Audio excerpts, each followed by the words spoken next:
Isaiah 14. The Lord will have compassion on Jacob. Once again he will choose Israel and will settle them in their own land.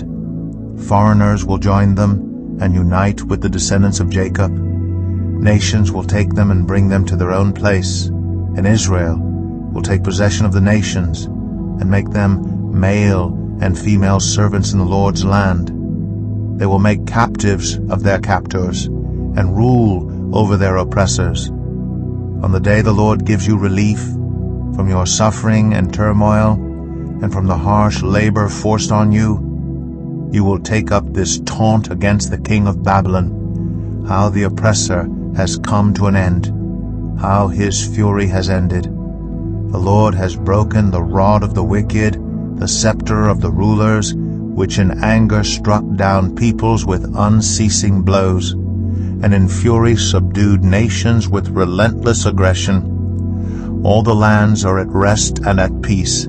They break into singing. Even the junipers and the cedars of Lebanon gloat over you and say, "Now that you have been laid low, no one comes to cut us down." The realm of the dead below is all astir to meet you at your coming. It rouses the spirits of the departed to greet you.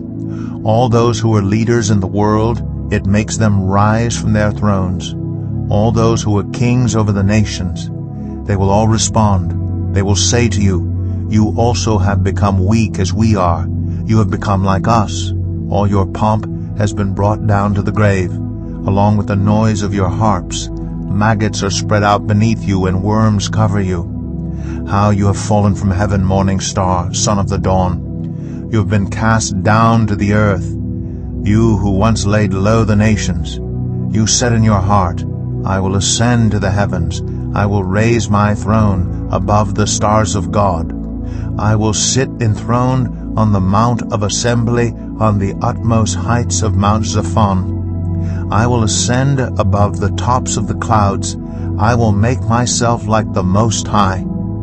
But you are brought down to the realm of the dead, to the depths of the pit. Those who see you stare at you, they ponder your fate.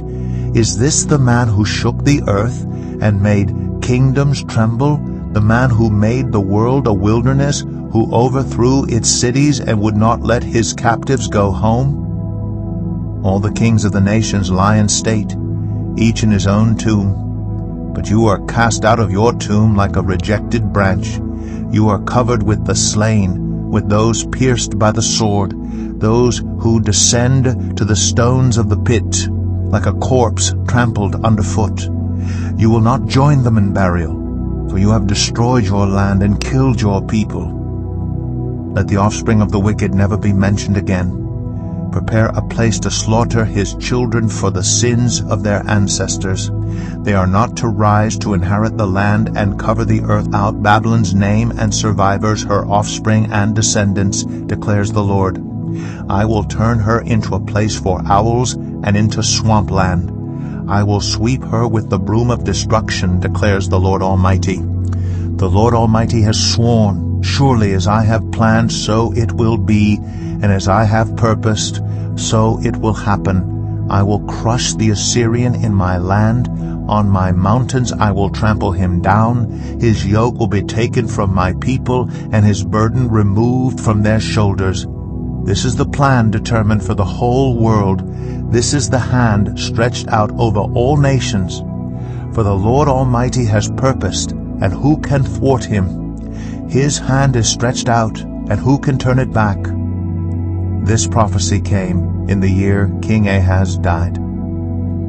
Do not rejoice, all you Philistines, that the rod that struck you is broken. From the root of that snake will spring up a viper.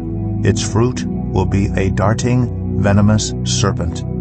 The poorest of the poor will find pasture, and the needy will lie down in safety. But your root I will destroy by famine. It will slay your survivors. Wail, you gate, howl, you city. Melt away, all you Philistines.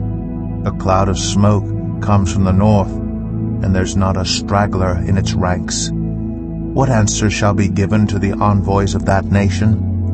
The Lord has established Zion, and in her his afflicted people will find refuge.